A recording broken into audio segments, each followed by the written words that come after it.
Bonjour à tous et bienvenue dans cette nouvelle vidéo. Je sais, ça fait hyper longtemps que je n'ai pas filmé. Mais comme vous en doutez, cette année n'a pas terminé exactement de la même façon dont j'avais imaginé. Et du coup, voilà, ça m'a déstabilisée de devoir enseigner à distance et tout ça. Et du coup, j'ai pas pris le temps de faire de vidéo. Mais voilà, je suis de retour et je suis là pour vous parler de la prochaine rentrée des classes. Donc la rentrée 2020. Comme vous le savez peut-être, à cause du Covid aux États-Unis, enfin en San Francisco en tout cas, on a dû revoir absolument toutes les règles pour pouvoir retourner à l'école. Donc nous, petit retour en arrière, nous sommes en enseignement à distance depuis mi-mars. On a eu les réunions avec les parents un mercredi, un jeudi, un vendredi. Et ensuite, on n'a plus revu les élèves. Donc on a eu le temps de leur donner les iPads de la classe. Et ensuite, on ne les a plus revus jusque donc la fin de l'année qui s'est terminée pour nous la semaine dernière. Mais on a eu une réunion avec la directrice par Zoom donc mardi et elle nous a annoncé les grandes lignes du plan du retour à l'école pour la rentrée. Donc je voulais partager ça avec vous parce qu'il y a beaucoup de choses à dire. C'est un plan provisoire, ça peut évidemment encore changer. Pouvoir retourner en classe en août, parce que chez nous la rentrée c'est mi-août, fin août. Les élèves et l'école doivent mettre en place un protocole assez strict. Donc moi cette année j'enseignais le CM2 à mi-temps parce que mes élèves donc ont anglais un jour, français un autre jour. Moi j'enseignais les jours de français. Et pendant que mes élèves étaient en anglais, moi je faisais du co-enseignement dans les classes de CM1 et j'enseignais la robotique du CE2 au CM2. J'ai adoré la partie sur l'enseignement à la robotique. En revanche, la partie co-enseignement, c'était pas vraiment ma tasse de thé, c'était un peu ennuyant. Et en fait, la directrice m'a appelée pour me dire que le poste de co-enseignement avait été suspendu pour l'année prochaine à cause des restrictions budgétaires et aussi du fait qu'il fallait beaucoup plus d'enseignants parce qu'en fait toutes nos classes vont être séparées en deux. Donc actuellement en CM2 cette année j'avais 22 élèves dans ma classe et donc l'année prochaine on devrait avoir entre 10 et 12 élèves par classe. Donc comme nous sommes dans une grande école, il y a 4 classes de CP, ensuite 5 classes de CP, 4 classes de CE1, CE2, CM1 et 3 classes de CM2. Vous imaginez bien que si on doit faire en sorte qu'il y ait 10 à 12 élèves par classe maximum, il fallait dédoubler toutes ces classes et donc de nouveaux professeurs. Du coup, moi, personnellement, l'année prochaine, je vais avoir un temps plein en CM2 jusqu'au retour à la normale. C'est là où ça fâche. Le retour à la normale, pour l'instant, ils ne savent pas. Et ils présument, la majorité des enseignants présument que le retour à la normale serait en janvier. Donc ça fait la moitié de l'année en fait qui serait comme ça en classe divisée.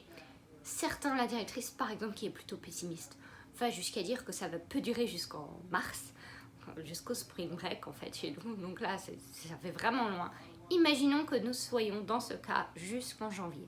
Je vais donc avoir un temps plein en CM2 avec donc plusieurs groupes. Et par la suite, comme je ne ferai plus le co-enseignement, j'aurai une classe de CM2 et une classe de CM1. Voilà comment ça devrait se dérouler. Là, je vais plutôt me focaliser sur les groupes de CM2. Il y aura donc 6 groupes au lieu de 3 classes de CM2. Problème donc, où est-ce qu'on va mettre ces 6 groupes? Ce qui a été retenu, c'est que toutes les classes, toutes les salles en fait de l'école vont devenir salles d'enseignement. Donc la bibliothèque va être transformée en salle de classe, les bureaux vont être transformés en salle de classe, les bureaux des administrateurs et toutes les salles polyvalentes vont également être transformées pour avoir plusieurs groupes dans la même classe. Alors ça vraiment c'est pas mon premier choix. Apparemment ce serait pour les classes de CP qui vont devoir déménager dans une salle polyvalente avec 3 groupes à l'intérieur, mais ce sera des plus petits groupes.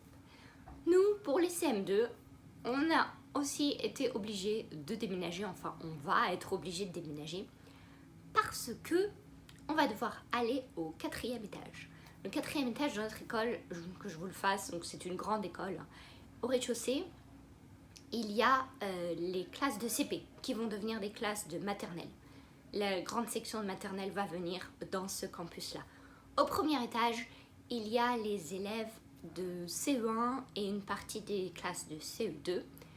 L'étage du dessus, donc le 2e, il y a quelques CE2, tous les CM1 et les CM2. Et donc nous on va monter, je dis 3e, 4e, parce qu'aux États-Unis on compte pas pareil les étages, le rez-de-chaussée et le premier étage. Donc on va monter au 4e on dit, et c'est là où il y a le collège. Et ensuite le 5e et 6e étage sont pour les lycéens. Donc on devrait monter au collège. Pourquoi est-ce qu'il y a de la place au collège? Parce que la direction a décidé qu'à partir de la 6e, dans notre école, les élèves seraient en présentiel un jour sur 2. Et donc, l'autre journée, ils seront en ligne. Alors qu'elle veut de la petite section jusqu'au CM2 que les élèves soient en classe à temps plein. Et évidemment, ça, c'est si jamais on a l'autorisation de réouvrir les écoles en présentiel. Imaginons, on espère que ce soit le cas. J'irai donc à l'école du lundi au vendredi pour faire classe normalement. Au 4e étage, donc, dans les classes qui sont normalement pour les élèves de collège. Dans ces classes, alors il y a eu aussi un changement d'emploi du temps. Normalement, on commence à 8h15 et nous terminons la journée à 15h20. Là, la journée devrait commencer à 8h pour terminer à 15h, pour qu'on ait du temps à la fin de la journée pour préparer les groupes et voir un petit peu si on doit poster des choses en ligne pour les élèves qui ne viendraient pas. Car c'est là le gros problème, les élèves qui ne viendraient pas. L'école prend en compte qu'il va sans doute y avoir des parents qui ne vont pas être d'accord pour remettre leurs enfants à l'école.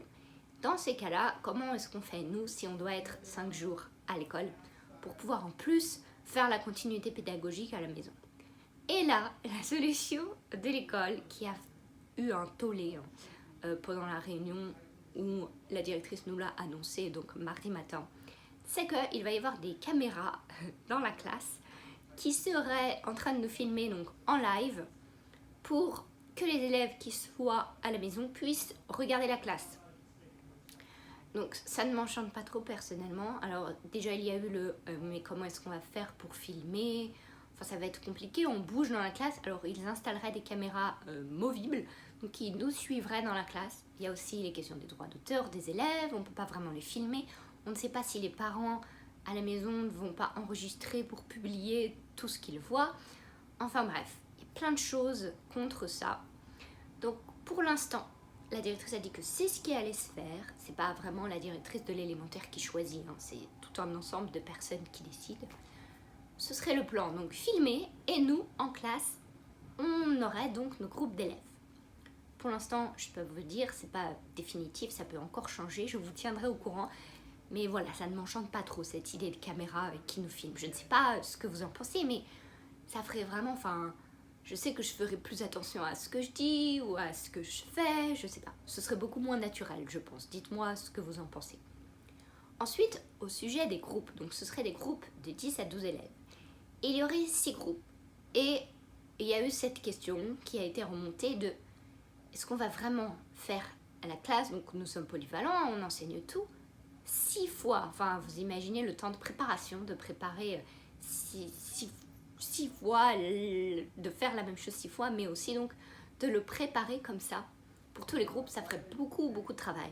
Du coup, la solution qui a été décidée pour notre équipe, et là la directrice a été chouette, elle nous a laissé décider, soit nous pouvions choisir de tout enseigner. Donc moi et mon collègue, on enseigne tous les deux le français, on enseignerait chacun à 3 groupes, le français, les maths, en français, l'histoire, la géographie, les sciences. Nos élèves ont des spécialités, je reviendrai sur ça plus tard. On ferait donc ça 3 fois, donc tout préparé pour l'enseigner à 3 fois. Ce que nous avons choisi avec les collègues américaines, c'est de nous séparer le travail.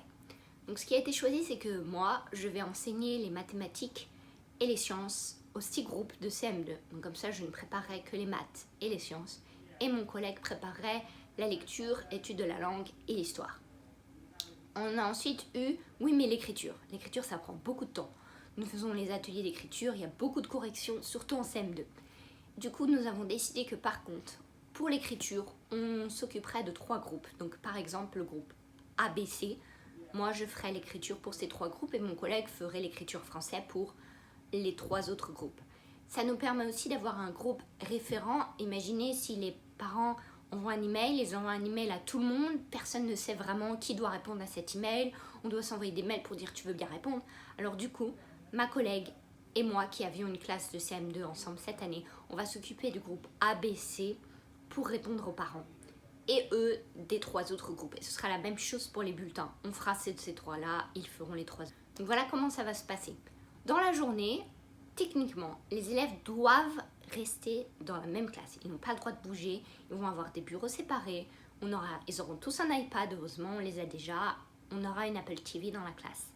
Mais les élèves donc ne bougeront pas, c'est nous qui allons y aller. Et donc je vous présenterai l'emploi du temps quand il sera disponible, parce que c'est assez difficile à imaginer. Ils auront donc des groupes, ça fait vraiment très collège en fait. Des groupes, le matin plutôt long, ce serait bien d'avoir un groupe de 2 heures, une plage horaire pardon de 2 heures. Comme ça on pourrait par exemple travailler l'écriture ou faire un grand projet. Donc une plage de 2 heures et ensuite ce serait des petits créneaux de 45 minutes, 30 minutes où donc nous on changerait, donc mon collègue viendrait faire les maths, ensuite peut-être qu'ils auront anglais l'après-midi et en plus de ça il faut incorporer les spécialités, c'est-à-dire que nos élèves ont art et musique, sport, tout ça c'est différent, donc il va falloir aussi incorporer tout ça. Donc tout ça, ça va être dans la journée également et nous comme ça on ira à d'autres groupes. Il y aura aussi des temps de bibliothèque, donc les élèves ne pourront pas y aller. La responsable de la bibliothèque va faire des leçons, sans doute de la lecture en anglais. Il y aura aussi celui qui est responsable du Makerspace qui va donc lui être responsable de la citoyenneté numérique, mettre à jour les Google Drive des élèves, voir s'ils rangent bien leur travail au bon endroit et tout ça, ça ce sera une fois par semaine. Il y aura également un temps d'études pour qu'ils puissent faire leurs devoirs pendant ce temps de classe. Et musique, art et sport également. Donc vous voyez qu'ils auront vraiment un emploi du temps qui s'approche vraiment d'un emploi du temps du collège. Et ce sera la même chose, je pense que les CM1 ont choisi la même chose que nous. Donc voilà, ce sera vraiment pareil. Vous voyez que ça fait quand même beaucoup de différence. Dites-moi ce que vous pensez de cet arrangement. Est-ce que vous aussi, vous auriez choisi de vous partager les matières ou d'enseigner tout pour 3 groupes seulement? Dites-moi, ça m'intéresse d'avoir votre choix. Donc voilà comment ça va se passer pour l'année prochaine. Il y a également des questions sur la cantine. Alors, plus de cantine. Déjà, nous, dans notre école, il n'y en avait pas. C'était les élèves qui amenaient leur propre déjeuner ou les restaurants venaient apporter des...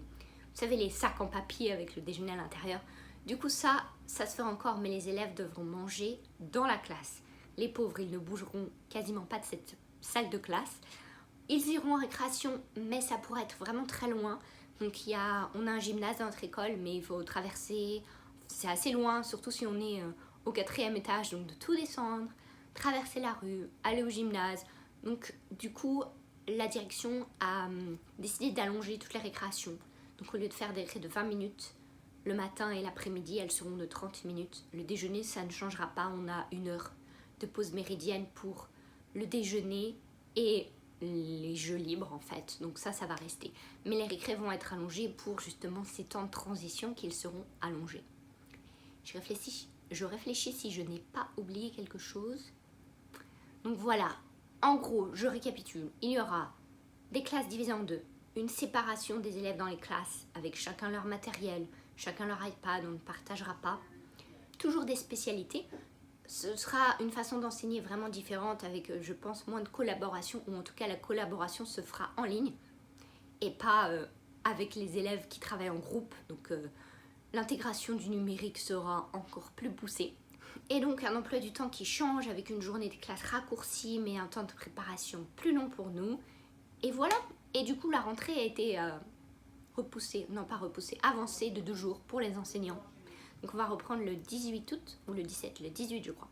Je vous ferai une update d'ici là pour vous dire ce qui a changé ou ce qui reste pareil. En tout cas, dites-moi ce que vous pensez de cette organisation. Je crois qu'en France, je pense que ce sera un retour à la normale pour la rentrée de septembre. Ici, ce n'est pas du tout le cas. Voilà, dites-moi ce que vous en pensez. Et puis, on se revoit prochainement, je vous le promets. N'oubliez pas de vous abonner, de mettre un pouce en l'air si vous avez aimé cette vidéo. Et à très bientôt sur ma chaîne. Ciao!